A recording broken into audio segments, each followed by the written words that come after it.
आज आम्ही येऊन गेलो होतो मंडई मेल्यामध्ये आपल्या गावाजवळच म्हणजे की कातोर्लीमध्ये.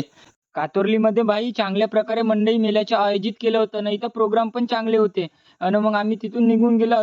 कारण की या गावामध्ये माहित आहे का 3-3 प्रोग्राम होते. तर आम्ही अजून दुसरा प्रोग्राम पाहायसाठी गेलो. तेवढ्यातच हे पोट्टे पहा ना एवढे म्हणजे भयानक होते भाई. कोणाच्या पण घरी फटाके फोडत होते. चंदूले म्हणलं, "चर्रे म्हणलं इथून लवकर बडून म्हणलं नाही तर आपल्यावरच येईन म्हणलं मग एकाच्या कारण दुसऱ्यावर बी नाव येते म्हणलं." "हो भाई." मग तेवढ्यातच आपल्याला छोटा भैय्या वगैरे दिसला. आम्हा लोकांना एवढी थंडी लागत होती, की सांगायचं नको. आम्ही घरून स्वेटर वगैरे पण पकडून नाही आणलं होतं. मग तेवढ्यातच आम्ही इकडे प्रोग्राम पाहायसाठी निघालो. तेवढ्यातच मग इथं पहा ना एवढी गर्दी होती का इकडे आल्यावर माहीत चाललं, की इथं मस्त डान्स वगैरे करत होते. पहा बरं तुम्ही बी पाहू भाई कातोर्लीचे पोरं माहिती आहे का एवढं एन्जॉय करत होते ते, की सांगायचं नको मस्त. ते पण एवढं डीजेच्या साईडला एवढे नाचत होते भयानकच. चंदूले म्हणलं, "कसा रे?" म्हणलं, "आपल्याला तर नाचता वगैरे नाही येत." म्हणलं, "तूच सांग." म्हणलं. मग तिथून आम्ही थोडा डान्स वगैरे अजून पाहिलं, थोडा एन्जॉय वगैरे केलं.